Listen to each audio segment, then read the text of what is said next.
su esposo la tortura noche a noche con los ronquidos. ¿Sabía además que por una mujer hay 2 hombres que roncan?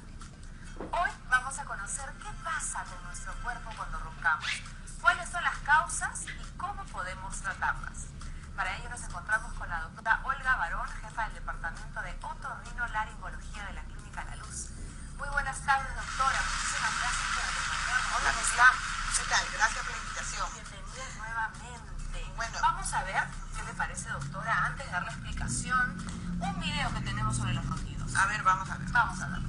¿Te has preguntado por qué se producen los ronquidos? El sueño es una necesidad básica de la vida, pero aún más importante es la respiración.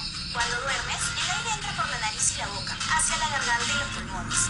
La parte más estrecha de la vía respiratoria está en la unión donde el blando paladar, la lengua y la parte de atrás de la garganta compiten por el mismo espacio. Cuando estás despierto, los músculos están tensos, manteniendo despejada la vía respiratoria.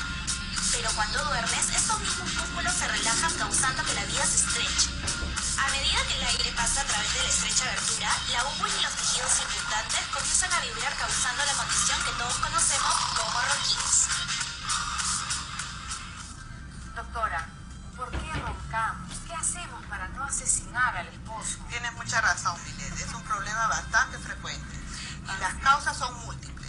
En lo que respecta a nuestro campo, que es la otorrinolaringología, en primer lugar podemos decir que pueden haber procesos, enfermedades que obstruyan la nariz, que obstruyan a nivel de la garganta. Por ejemplo, aquí tenemos una nariz. Bien. Vamos a ver lo que conocemos como el tabique para todos.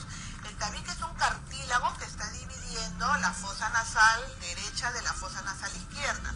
Algunos pacientes lo pueden tener quebrado, desviado. ¿Y por qué ocurre eso, doctora? Generalmente es traumático.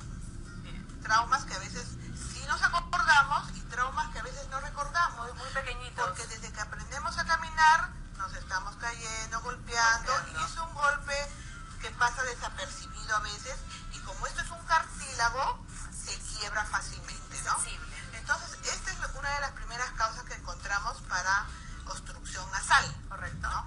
La segunda causa bien frecuente es la rinitis alérgica.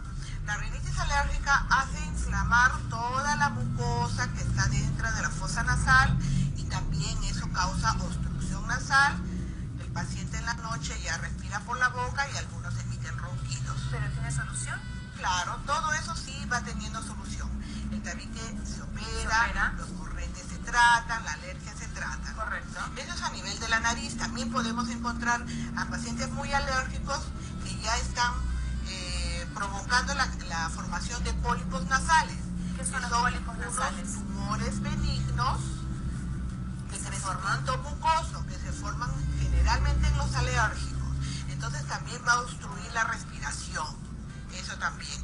Aparte de otras patologías tumorales pueden haber, por eso es importante, en un paciente roncador nosotros le hacemos un examen profundo de la fosa nasal. Para poder tener un diagnóstico. Diagnóstico, así es. Ese es en primer lugar. Perfecto. Seguimos con nuestra segunda maqueta. Así es. A nivel de Acá tenemos garganta. al esposo Así es. durmiendo placenteramente, nosotras con los ojos abiertos, así, sin dormir.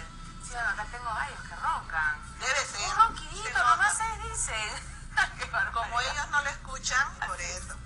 Bueno, a nivel de garganta, podemos tener en los pequeños, por ejemplo, amígdalas grandes, tejido adenoideo grande, que también les hace roncar. Pobre, los niños Así también. es, así es.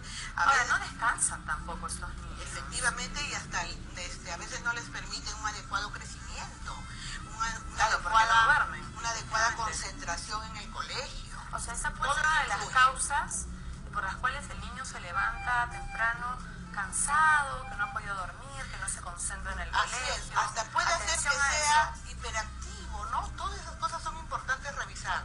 La respiración es muy importante. Muy importante, doctora. Ya en adultos vemos de que la lengua se relaja por múltiples causas. Por ejemplo, acá tenemos una lengua en una posición normal, pero si vemos que la lengua se hace para atrás, ya obstruye el paso El aire. normal del aire, y el paciente comienza a roncar también, ¿no? ¿Por qué se relaja una lengua? Hay pacientes que toman somníferos, Claro. Relaja. El alcohol, de por sí conocido, que también relaja bastante. ¿La obesidad, doctora? La obesidad, mayor conocido, porque también hay infiltración grasa a nivel del cuello, ¿no? El comer abundantemente en la noche también es una causa de ronquido. ¿Por qué? ¿Por qué ocurre eso? Porque hay una plétora a nivel del estómago, de toda la cavidad Que abdominal. lo mejor es comer liviano por la noche. Liviano, ¿no? Y nosotros siempre recomendamos que entre la última comida y acostarse debe pasar 3 horas. Es como una buena medida higiénico-dietética para todos. ¿Y la mala postura? También, ¿no? En la cama a veces el dormir de frente es una postura, y sin almohadas a veces todavía es una postura que favorece el ronquido. Y si la almohada no es la adecuada, también. Peor, así es. El tabaco. El tabaco también se Es asocia malo para todo, por se supuesto. asocia para todo, porque es un irritante pulmonar, traqueal, ¿no? Es un aumentador aumenta la alergia, entonces por ese lado va a afectar el tabaco, ¿no? ¿Y la mandíbula, doctora? ¿Qué pasa con las mandíbulas que son retraídas? Claro, ahí ya tenemos las causas anatómicas, las malformaciones, efectivamente, ¿no? Esa es una causa, pues. Pero digamos que para todo lo que hemos mencionado hay solución. Todo tiene solución. Casi todo. Pero también debemos tener en cuenta de que los ronquidos, si bien es solo ronquido, muchas veces no tiene importancia, pero el ronquido puede desencadenar en una apnea del sueño, que esto sí es un trastorno importante, porque puede dar problemas respiratorios, problemas cardíacos, problemas neurológicos. Y ojo con eso, pero una de las cosas más importantes que usted ha mencionado desde mi punto de vista como mamá es justamente lo que le pasa a nuestros niños que roncan por la noche. A veces no entendemos, pensamos, es flojo, no se quiere levantar, no quiere ir al colegio, trajo malas notas. Quizás nuestros niños no están durmiendo bien, así que hay que observar si están roncando por la noche para poder acudir al especialista. Claro, lo primero, una revisión simple por el otorrino que le podrá despejar de algunas dudas, ¿no? Bien, perfecto. Me acompaña, doctora, que tenemos regalos por aquí. Muy bien. Así que mucha atención, no se despeguen del programa porque siguen apareciendo, colocarlo al esposo, a la esposa y vamos a poder dormir de mejor manera. Le agradezco muchísimo, doctora, por haber estado con nosotros. Nos vamos a una pausa y regresamos.